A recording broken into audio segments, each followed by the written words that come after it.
La creatividad en la arquitectura. Reflexiones sobre los elementos para su definición. Alberto Nicolau Corbacho, María Paz Sáez Pérez, Amparo Verdú Vázquez y Tomás Gil López. La utilización de conceptos germinales pertenece de forma consustancial al funcionamiento de la creatividad humana. Es algo inevitablemente ligado a cualquier actividad propositiva. Dado que a cada objeto artificial le antecede necesariamente un objeto mental que lo prefigura, cabe suponer que las raíces de la idea como instrumento están ligadas al origen mismo del desarrollo de la imaginación como parte del proceso evolutivo de la especie. El estudio de las ideas como conceptos germinales es por ello una pieza esencial para la comprensión de los procesos creativos. Este trabajo muestra relaciones esclarecedoras entre el estudio de la creatividad y su aplicación al análisis de la idea como herramienta. En la investigación realizada, el estudio se centró en realizar una revisión bibliográfica de autores de gran envergadura que históricamente han abordado estudios y contenidos relacionados con las teorías de la creatividad en la arquitectura. Los resultados, por lo tanto, arrojan nociones sobre el proceso creativo en función con la arquitectura. Y lo primero sobre lo que deberíamos centrarnos es sobre el funcionamiento de la imaginación creativa. Decimos que un acto creativo es cualquier acción o pensamiento que suponga para el individuo la producción de una novedad respecto a todo lo conocido. En relación con la creatividad se pueden distinguir dos tipos básicos de actividades en el comportamiento humano. En primer lugar está lo que llamamos la actividad reproductiva, que es aquello que consiste en evocar un recuerdo, en reproducir en la mente las imágenes de aquello que ha ocurrido, en revivir un sentimiento. Y esta capacidad de reproducción de algo requiere como paso previo de la habilidad para poder almacenar las impresiones recibidas. La memoria es la capacidad que tiene el cerebro para almacenar experiencias y recuperarlas. Por otra parte está lo que llamamos como la actividad creativa, y es aquella actividad humana cuyos resultados no son la recuperación de experiencias ya vividas, sino la creación de nuevas imágenes. Esta actividad creativa es lo que en psicología se denomina como imaginación. El funcionamiento de la imaginación creativa puede considerarse como un proceso de descomposición y disociación de la realidad percibida en unidades significantes que a continuación se recomponen mediante asociaciones nuevas para formar otros escenarios distintos. Este proceso es fundamental para el desarrollo mental de la persona, puesto que constituye el cimiento del pensamiento abstracto. El proceso de descomposición y recomposición es esencialmente un proceso de comprensión de la realidad. La comprensión del medio depende de la capacidad que tengamos para ordenar y catalogar la información que contiene.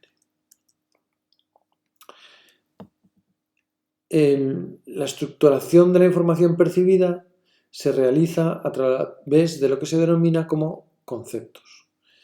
La asimilación y estructuración de la información está basada en el establecimiento de categorías mediante el uso de conceptos.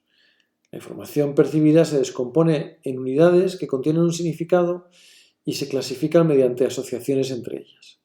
Se puede decir que una idea de proyecto es un concepto, y ello lleva a la aparición de dos características relevantes de los conceptos. Por una parte, lo que podemos denominar como la estabilidad de la idea. Una característica de un concepto es su estabilidad. Siempre se corresponde con una misma unidad significante, con un margen lo suficientemente preciso como para que el concepto sea útil como unidad de transmisión de significado. Los conceptos permiten ir más allá de la información que contienen y hacen posible deducir algunos de sus atributos que aún no son conocidos. Es por este motivo que se puede suponer que la idea de proyecto contiene las claves del desarrollo del proyecto. Una idea de proyecto debería cumplir estas dos condiciones para ser útil como instrumento. Alcanzar una estabilidad tal como para que sea reconocible por el autor y por los demás, y tener un grado de definición suficiente como para que se puedan deducir propiedades aún desconocidas a partir de ella.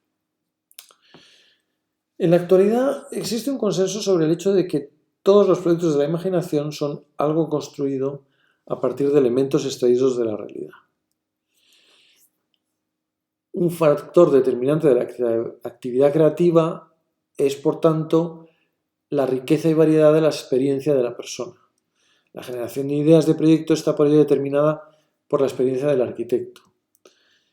La materia de trabajo para la imaginación no necesariamente tiene por qué ser una realidad asimilada en primera persona.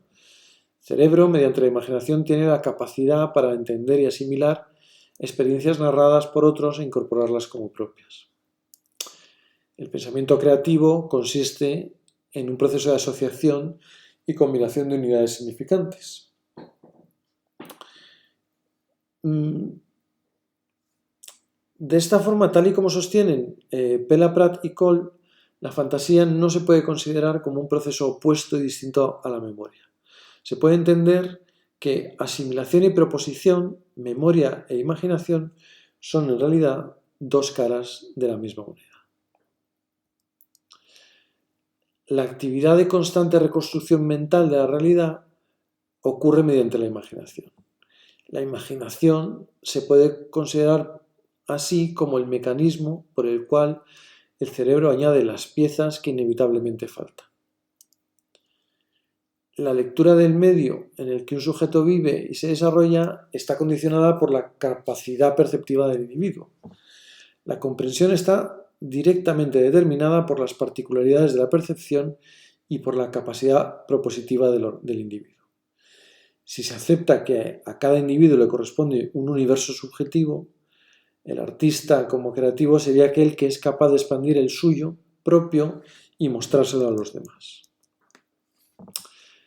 En este sentido, Hudson habla por ejemplo, de la plataforma como elemento arquitectónico, y por el sentido del texto se puede interpretar que para Hudson la plataforma va más allá de ser un objeto o un recurso para entenderse como un concepto. Hudson nos habla de cómo en las selvas mesoamericanas descubría el trabajo de las civilizaciones precolombinas y cómo el trabajo de estas pirámides que terminaban en una plataforma servían para trasladar a las personas a un horizonte nuevo. Esta relación con el paisaje, esta modificación de la relación con el lugar mediante la construcción de una superficie horizontal elevada que sirve como nuevo plano del suelo, es aquello que Hudson aísla como concepto y utiliza posteriormente como idea de proyecto. Una idea de proyecto es, por lo tanto, un determinado orden espacial.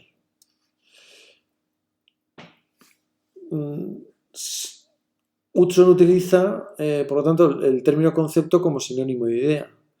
En este sentido, el concepto de la idea se entiende como un orden transportable y aplicable a situaciones muy distintas. Hudson entiende la idea de proyecto plataforma como un concepto que tiene unas reglas que no deben contradecirse. En su condición de idea, conlleva una determinada lógica formal y de relación entre las partes. La configuración de cada universo subjetivo está también determinada por el significado que los objetos que éste contienen adquieren para el sujeto. Los objetos son entes neutros, carentes de significado por sí mismo, y es el sujeto quien le asigna un significado u otro en función de las circunstancias. Kant opina que para poder proponer un espacio, primero se debe reflexionar sobre su significado, sobre qué es y cómo se representa. Tanto los productos de la naturaleza como la obra del hombre parten de la existencia previa de una voluntad de ser, opina Kant. Esto supone aceptar que a cada cosa le precede la existencia anterior de un concepto abstracto, de un orden que tiene la necesidad de expresarse y que por tanto deviene una realidad. En el caso de los seres humanos, en el proceso de establecimiento de asociaciones, juegan un papel determinante las emociones de la persona. Las emociones, los sentimientos, buscan representaciones mentales que se correspondan con ellas. Este es el motivo por el que se asocian colores con distintos sentimientos o también se relacionan los paisajes con los estados de ánimo. Todas estas asociaciones pertenecen a la fase combinatoria o creativa del pensamiento. Se puede considerar que las emociones son el motor necesario de todo acto creativo y que por lo tanto están siempre presentes en el pensamiento propositivo. Lo imaginado, aunque no exista en la realidad, también puede producir emociones idénticas a las que produciría un episodio verdadero. La relación de las personas con la arquitectura, como parte del medio físico, también está sujeta a la formación de asociaciones y la asignación de significados por medio de las emociones. Le Corbusier considera que el fin último de la arquitectura es realmente producir la emoción. Cualquier objeto tiene la capacidad de producir una emoción en un sujeto, pero Le Corbusier considera que una obra de arte debe ser capaz de despertar la emoción en cualquier sujeto, por el hecho de expresar resonancias y armonías con leyes universales.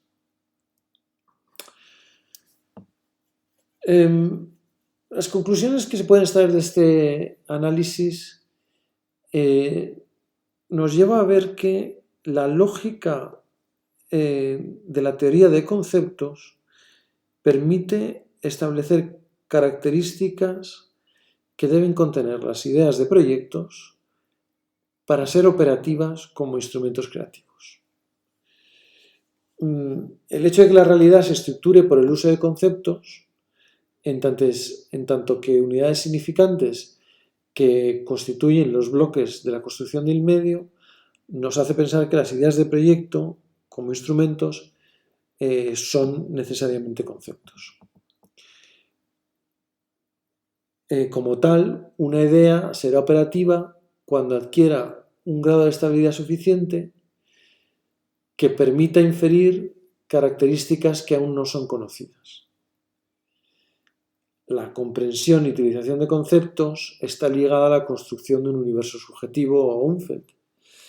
Y el ejemplo de Hudson y su lectura de las plataformas y mesetas ha ilustrado claramente este aspecto. Asimismo, la comprensión del medio se estructura mediante conceptos que no son unidades neutras, sino que contienen un significado. Y el papel de las emociones también se revisa dentro del debate sobre la subjetividad y la objetividad. Muchísimas gracias por su atención, que tengan un muy buen día.